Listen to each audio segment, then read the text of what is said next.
welcome back to our next session.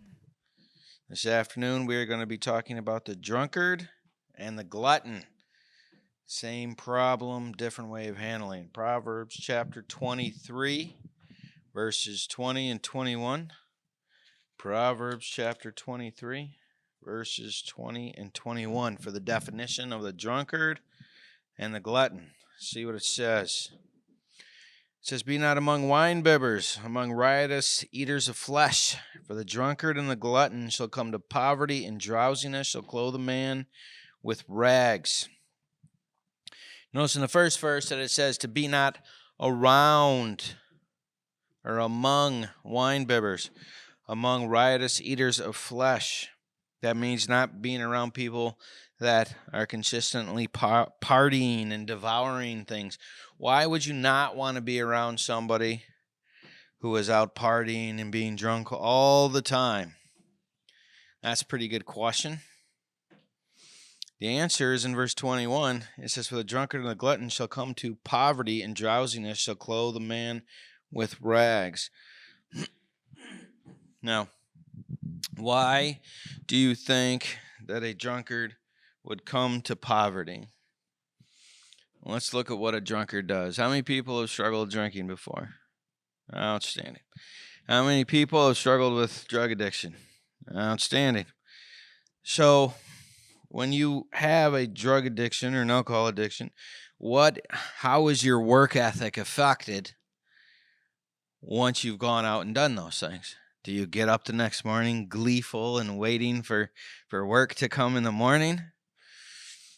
I don't think there's enough coffee to get you up after a hard night of drinking or shooting up. You're going to miss work, right? You miss work, you miss money. You miss work, you could possibly be fired. You miss work, you could possibly lose the things that you have, right?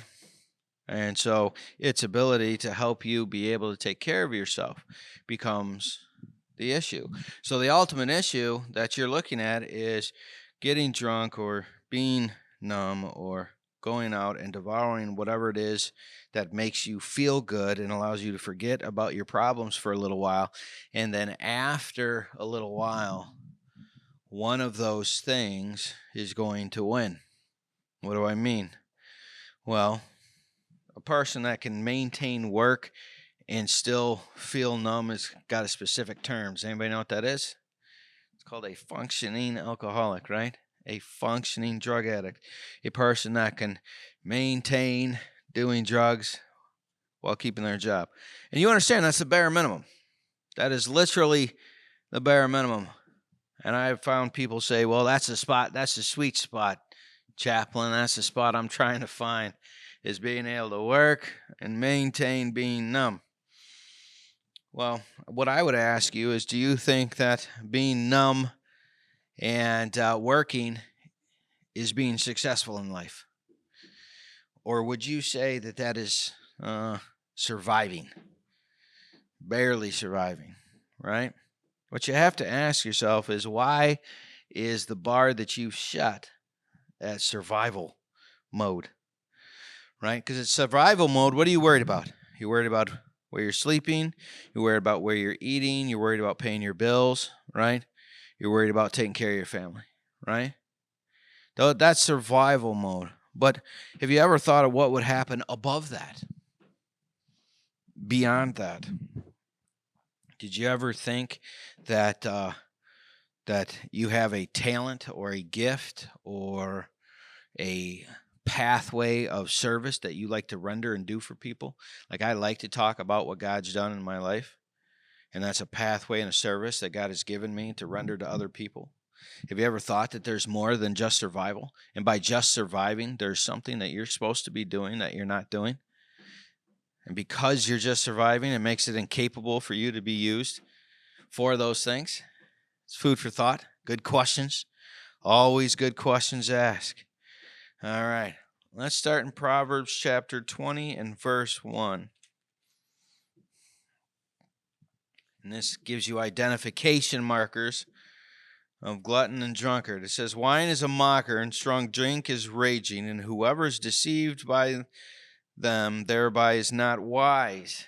This verse is telling us three things. First, wine is a mocker. When people start to get buzzed and they start to make fun of people, yeah? And they feel cool because they feel good about themselves, and they'll make fun of what someone's wearing or what their clothes is or how ugly their girlfriend or boyfriend is or what kind of stupid hat someone has on or what an ugly car they drove in, something that makes them feel like their life is better than the person they just walked in with, right? A mocker. Second, strong drinks. Strong drinks, we're talking about liquor at this point, is raging. Anybody ever heard the statement that the Irish would rule the world if it wasn't for whiskey? Why? Because whiskey makes people drunk, and drunk people like to fight, and they are hungover, are they not? And if you're hungover, you definitely cannot rule the world. So, right here in the Bible, it states that you struggle with strong drink, that you're going to have a rage problem, right? Which means you're going to be in fights constantly, battle constantly. There's not really anything that is going to stop you from doing it because the drinking pushes that forward. Now, my question is how many of you guys grew up with parents that struggled with some kind of alcoholic addiction? All right. Would you consider that, let's say dad, for example, would you consider if you dealt with a dad that was an alcoholic, would you find him a kind person?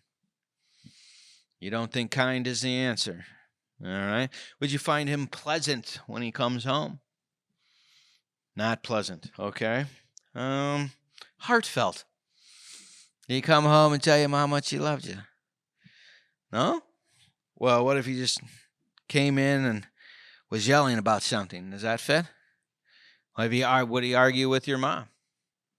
Would he get something to eat, and if it wasn't cooked to his liking, chuck it across the living room? Oh, that sounds more accurate. So what you're saying is that this verse is accurate. Person who struggles with drinks is going to struggle with rage, right? All right, that's the second piece of information it gives us. Third piece says, whoever is deceived thereby is not wise. Anybody here remember what the opposite of wisdom is? The opposite of wisdom is a fool. A fool rages on and is confident. They believe what they're doing is right. That is what a fool does. Pride and confidence. And a person that struggles with drinking is not wise, and that is what the Bible is trying to tell you, to stay away from those people, because those people that struggle with this particular issue are going to cause conflict in your life.